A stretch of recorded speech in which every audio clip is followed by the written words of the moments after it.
So to answer the first question, what do I think, or what is normal, healthy teenage sexuality?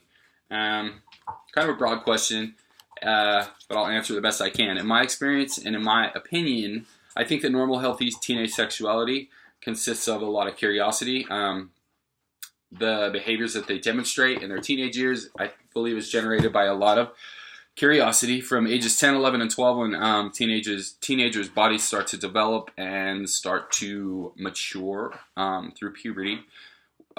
Teens are drawn to acting out and demonstrating different behaviors than they normally would in their middle childhood.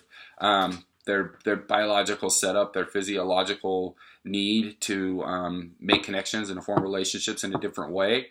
In their teenage years, I feel like it's totally healthy, totally normal. You might see teens in their early to mid-teens starting to experiment with their sexuality. You might see them engaging in sexual activity, forming relationships that you normally wouldn't see in middle childhood, whether they like males or females or whatever they decide to like. You'll start to see this kind of form and relationships form and interactions start to form in their teenage years. I feel like that's totally healthy, totally normal.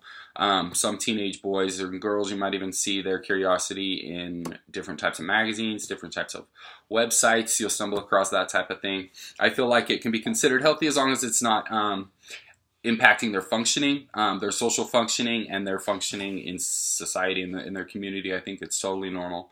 And I feel like it's healthy for them to explore like that. We were given, this biological makeup, this physiological need and desire to form and make connections and form relationships, and I feel like it's normal.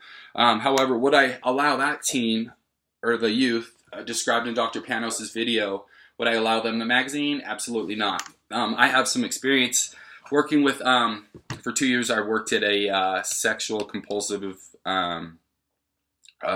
behavior facility up in Sanpete County for we housed sex offenders from all over the nation, teenage sex offenders. So I kind of have a little bit of experience with this. I really understand and I respect the models that they use to work with at that facility.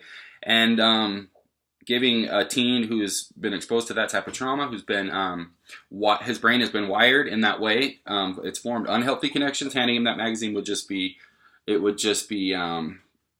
catastrophe.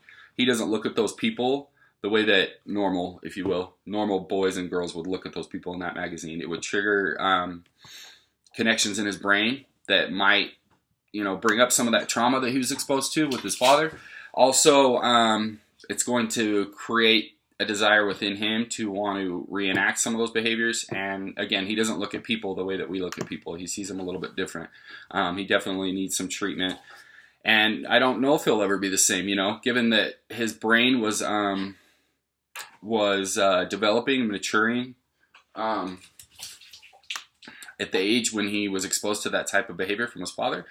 I don't know if he'll ever be the same, or if he'll ever be allowed to look, or if he'll ever be able to look at magazines like that, Sports Illustrated swimsuit edition, and see them like, the average person can. Unfortunately, that's just the case, but absolutely not. I would not allow him that magazine or any type of that material inside of his treatment center.